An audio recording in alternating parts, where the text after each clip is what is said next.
Hi, I'm Arun. Blast படத்தோட DOP நான். So blast என்னோட second movie. I'm from Coimbatore. Seconds and I'm done 'em. Blow it up, you felt 'em. Promise form and tell 'em all to throw it up, you throw it up, you seconds and I'm done 'em. Blow it up, you felt 'em. 30 seconds and I'm done 'em. Blow it up, you pull it up, you so blast எப்படி எனக்கு start ஆச்சுன்னா, சரவணன் பிளாஸ்டோட ஏடி சரவணன் மூலிமா எனக்கு சுபாஷ் சும்மா meet பண்ணேன். அவர் படம் start பண்ணுறாருன்னு சொன்னாங்க. ஸோ ஜஸ்ட் சும்மா மீட் பண்ணுறதுக்காக தான் நான் போனேன். மீட் பண்ணிட்டு என்னோடய ஒர்க்ஸ் எல்லாம் அவருக்கு காட்டியிருந்தேன். ஸோ அந்த ஒர்க்ஸ் பார்த்துட்டு அவருக்கு கொஞ்சம் குவாலிட்டியாக இருக்குது, உங்கள் ஒர்க் குவாலிட்டியாக இருக்குதுன்னு சொல்லி அதுக்கப்புறம் அவர் தான் ப்ரொடக்ஷனில் பேசி த்ரூ சுபாஷ் தான் எனக்கு இந்த ஆப்பர்ச்சுனிட்டி கிடைச்சது. ஸோ இந்த கதை கேட்டதும் இன்னொரு விஷயம் டிஃப்ரெண்ட்டாக இருந்தது என்னென்னா, நம்ம வந்து கமர்ஷியல் படம்னா பெரிய ஹீரோஸ் அவங்க தான் மேல் ஆக்டர்ஸ் வந்து சண்டை போடுறது தான் ரொம்ப ஜாஸ்தி பார்த்துருக்கோம்.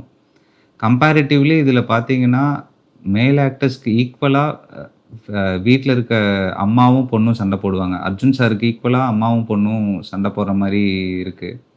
ஸோ இனிஷியலாக கேட்கும்போது ரொம்ப அது எப்படி பண்ண போகிறாங்கன்னு ஒரு திங்கிங் இருந்துச்சு.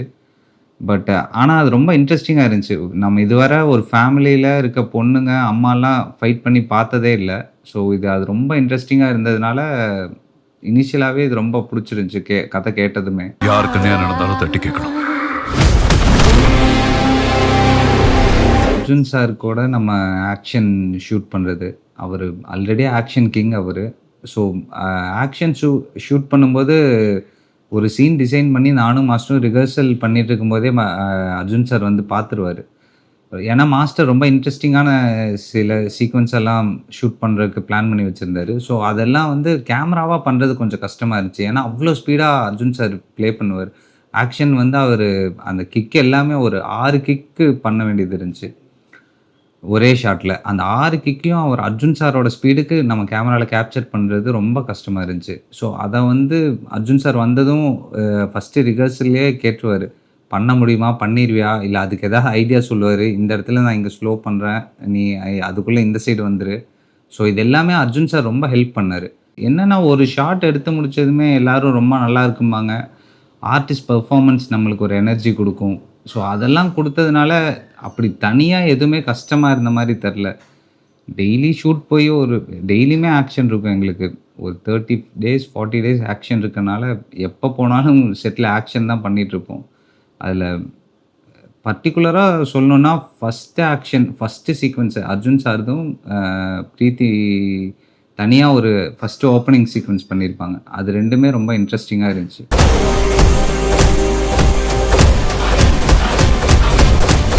ஆக்சுவலி இதில் வீடு வந்து நாங்கள் நிறையா இடத்துல பார்த்தோம்.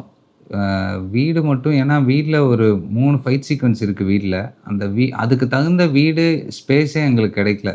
ஸோ அதனால் நாங்கள் வேறு ஒரு இடத்துல இன்டீரியர் மட்டும் ஃபுல்லாக செட்டு போட்டு, இன்டீரியர் எக்ஸ்டீரியர் ரெண்டுமே செட்டு போட்டிருந்தோம். அந்த செட்டு வந்து எப்படின்னா, உங்களுக்கு ஃபஸ்ட்டு டே ஷூட் ஆரம்பிக்குது. ஆர்ட் டைரக்டர் வந்து செட்டு போட்டு ஃபஸ்ட் டே ஏதாவது சீன் எடுப்பாங்க அப்படி தான் பிளான் பண்ணி வச்சுருந்தாரு. பட் நாங்கள் ஃபஸ்ட்டு டேவே அந்த வீட்டை ஃபைட் ஆரம்பித்து வீட்டையே உடச்சிட்டோம். ஃபுல்லாக எல்லா ப்ராப்பர்ட்டிஸையும் உடச்சிட்டோம். அவர் ஒவ்வொரு நாளும் வந்து அந்த ப்ராப்பர்ட்டிஸை ஃபுல்லாக ப்ளேஸ் பண்ணுறதே ரொம்ப கஷ்டப்பட்டார். ஏன்னா நீங்கள் 3 ஃபைட் கண்டினியூஸாக எடுத்துகிட்டு அதுக்கப்புறம் சீன்ஸ் போகணும். ஏன்னா எங்களுக்கு அந்த மாதிரி தான் ஷெட்யூலில் இருந்துச்சு. ஸோ அதுவும் இல்லாமல் செட் இல்லாட்டி இந்த மாதிரி ஒரு ஆக்ஷன் சீக்வன்ஸ் பண்ணுறது ரொம்ப கஷ்டமாக இருந்திருக்கும்.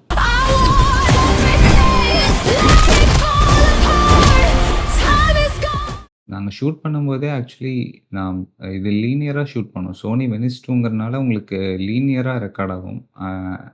ஆரி மாதிரி ராவாக இல்லை. ஸோ கலர்ஸ் எல்லாமே வந்து நாங்கள் ஷூட் பண்ணும்போதே எந்தெந்த சீனுக்கு எந்தெந்த மூடு வேணுமோ அதுக்கு பேசிக்காக கலர்ஸ் நாங்கள் அங்கேயே வச்சுட்டோம் லைட்டில். ஸோ அதை என்ஹான்ஸ் பண்ணுறது நம்ம கிரேடிங்கில் பண்ணிக்கலாம். கன்சிஸ்டன்சி ஏதாவது ஒரு சில இடத்துல கன்சிஸ்டன்சி மிஸ் ஆகிறது மட்டும் கிரேடில் அட்ஜஸ்ட் பண்ணிக்கலான்ட்டு இருந்தோம்.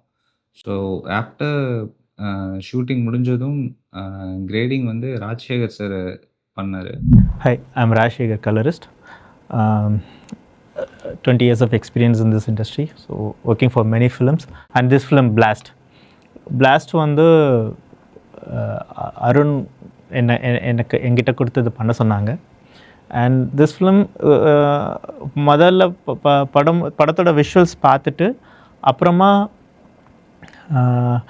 நாங்கள் வந்து டைரக்டரோட அவருடைய இன்புட்ஸ் என்னென்னு பார்த்துட்டு இந்த விஷுவல்ஸ் பார்த்ததுக்கப்புறம் வி ஹேட் அன் ஐடியா. அப்புறம் கேமராமேன் ஒரு ஐடியா சொல்லியிருந்தார், இந்த மாதிரிலாம் இந்த படம் வேணும்னு சொல்லியிருந்தப்போ இதுக்கு என்ன வேணும், இதுக்கு என்ன மாதிரி பேலட்ஸ் போகலாம், இதுக்கு என்ன மாதிரி அவர் என்ன மாதிரி பேலட்ஸில் ஷூட் பண்ணியிருக்காரு, இதுக்கு இந்த இந்த இந்த ஒவ்வொரு சீனுக்கும் என்னென்ன மூட்ஸ் இருக்குது, அந்த என்னென்ன மூட்ஸுக்கு ஏற்ற மாதிரி நம்ம ஒரு ஒர்க் அவுட் பண்ணலாம் அப்படி சொல்லிட்டு discussed and we went like that. மெயினாக இந்த ஃபிலிம் வந்து ஒரு உமன் சென்ட்ரிக்காகவும் இருக்கும், சேம் டைம்ஸ் இந்த படம் வந்து ரொம்ப பிரைட்டாக கலர்ஃபுல்லாகவும் இருக்கக்கூடாது. அந்த ஒரு மூடை தான் இதில் கேரி ஓவர் பண்ணணும் அப்படிங்கிறதுனால கொஞ்சம் அந்த கான்ட்ராஸ்ட் கலர்ஸ், அந்த கொஞ்சம் கான்ட்ராஸ்ட் ஹியூ சேச்சுரேஷன்லேயே ஒர்க் பண்ணியிருப்போம். சேம் டைம்ஸ் டிஃப்ரென்ஷியேட் பண்ணணும். ஸோ எங்களுக்கு வந்து ஆர்டிஸ்ட்டும் அழகாக இருக்கணும், ஆனால் அந்த கதையும் ஸ்ட்ராங்காக கேரி ஓவர் ஆகணுங்கிறதுக்காக ஒரு கான்ட்ராஸ்ட் ஃபிலிமாகவே இதை கிரேட் பண்ணி ஒர்க் பண்ணியிருப்போம். அருணை பற்றி சொல்லணுன்னா, அருண் முதல்ல வந்து வாய் திறந்து ரொம்ப பேச மாட்டார், ரொம்ப அமைதியாக பேசுவார். ஸோ தட் அவருக்கு என்ன வேணுங்கிறதுல கிளியராக இருப்பார். அது ஆக்சுவலி கம்யூனிகேஷன் வந்து ரொம்ப ஈஸியாக இருந்துச்சு அருண்கிட்ட, ரொம்ப குழப்பமே இல்லை. என்ன வேணும், இதுதான் சார் எனக்கு வேணும், ஓகே இதுதான் வேணும், இதில் நான் அவருக்கு என்ன மாதிரி வெரைட்டிஸ் கொடுக்குறேன். அந்த வெரைட்டிஸில் வந்து ஒரு வெரைட்டிஸ் கொஞ்சம் ஜாஸ்தி தூக்கலாக போயிடும், ஒரு வெரைட்டிஸ் கம்மியாக போகும். அவருடைய பாயிண்ட் எப்படி இருக்குன்னா, அதை அந்த ஃபைன் டியூன் பண்ணுறதுல வந்து அருண் ரொம்ப அழகாக பண்ணிக்கிட்டு இருந்தார். ஸோ அதனால தான் இந்த கன்சிஸ்டன்சி ஈஸியாக வந்துச்சு. இல்லைன்னா என்ன ஆகும்னா, நான் ஒரு பேலட் வச்சுருப்பேன், அந்த பேலட்டை அப்படியே மாற்றவே இல்லை அவர். அது வந்து இதை மாற்றிடலாம், இது வேண்டான்லாம் சொல்லலை.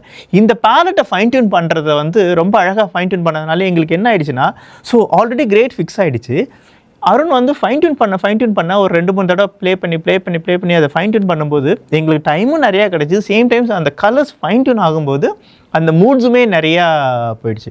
அண்ட் எக்ஸ்போஷர் லெவல் வந்து அருண் ரொம்ப அழகாக கன்சிஸ்டன்சியாக கொடுத்துருந்தார். லைட்டிங் பேட்டர்னும் ரொம்ப கன்சிஸ்டன்சியாக இருந்துச்சு. ஸோ எங்களுக்கு வந்து நான் 95% வந்து கிரேடிங்லேயே கான்சன்ட்ரேட் பண்ண முடிஞ்சுது. தப்புகளை சரி பண்ணுறதுக்கான டைம் எங்களுக்கு தேவைப்படலை. இல்லைனா என்ன ஆகும்னா லைட்டிங் வேரியேஷன் அது இது நிறைய அந்த கன்சிஸ்டன்சி இல்லாமல் இருக்கும்போது பாதி டைமிங் வந்து அதில் போயிடும். அருண் ஃபோட்டோகிராஃபியில் அது இல்லை, அதனால இன்னும் ஈஸியாக இருந்தது. அண்ட் சுபாஷ் டைரக்டர் வரும்போதுமே வந்து he is also very clear, sir இது வந்து நாங்களே முன்னாடியே அழகாக ஷூட் பண்ணி எடுத்துகிட்டு வந்துட்டோம், எங்களுக்கு இதுதான் வேணும், இதை நீங்கள் மாறாமல் கொடுத்துட்டா போதுன்னே சொல்லிட்டாங்க. டிஐயில் கலர் கிரேடிங் பொறுத்தவரை நாங்கள் இந்த மாதிரி தான் பிளான் பண்ணி பண்ணோம். ஒரு டீம் ஒர்க்காக நான் எங்கே போனாலும் எல்லாருமே நல்லா பண்ணியிருக்காங்கன்னு சொல்கிறாங்க, எல்லா டிபார்ட்மெண்ட்டாகவும் நல்லா பண்ணியிருக்காங்கன்னு சொல்கிறாங்க. அதுக்கு மெயின் ரீசனாக நான் என்ன நினைக்கிறேன்னா, ஏஜிஎஸ் மாதிரி ஒரு ப்ரொடக்ஷன் கம்பெனி எங்களுக்கு இனிஷியல் ஸ்டேஜஸில் கிடைக்கும்போது, எனக்காக இருக்கட்டும், மாஸ்டருக்காக இருக்கட்டும், ஆர்ட் டைரக்டருக்காக இருக்கட்டும், டிரெக்டருக்கு டெபியூட் மூவியே கொடுத்துருக்காங்க. ஸோ எல்லாருமே ஏஜிஎஸ் மாதிரி ஒரு ப்ரெஸ்டீஜியஸ் கம்பெனி நம்மளுக்கு ஒரு ஆஃபர் கொடுக்கும்போது அதை கரெக்டாக ப்ராப்பராக யூட்டிலைஸ் பண்ணிக்கணும்னு நினச்சோம். ஸோ அதனால் எல்லாருமே எல்லா டிபார்ட்மெண்ட்டுமே ப்ராப்பராக ஒர்க் பண்ணோம். ஸோ ரொம்ப டெடிக்கேட்டடாக ரெஸ்பெக்ட்ஃபுல்லாக ஒர்க் பண்ணோம். ஸோ அது இப்போ தியேட்டருக்கெல்லாம் நாங்கள் போய் பார்க்கும்போது ரொம்ப ஓவர்வெல்மிங்காக இருக்குது. எல்லா ஆடியன்ஸ் எங்களை எல்லாம் பார்த்து டீமே அப்ரிஷியேட் பண்ணுறது, எல்லாத்தையும் அப்ரிஷியேட் பண்ணுறது ரொம்ப ஓவர்வெல்மிங்காக இருக்குது. அந்த படம் பார்க்காதவங்க கண்டிப்பாக பாருங்கள், இது ஒரு பெஸ்ட்டு தியேட்ரிக்கல் எக்ஸ்பீரியன்ஸாக இருக்கும். ஸோ எல்லோரும் படத்தை தியேட்டரில் பார்த்து என்ஜாய் பண்ணுங்கள்.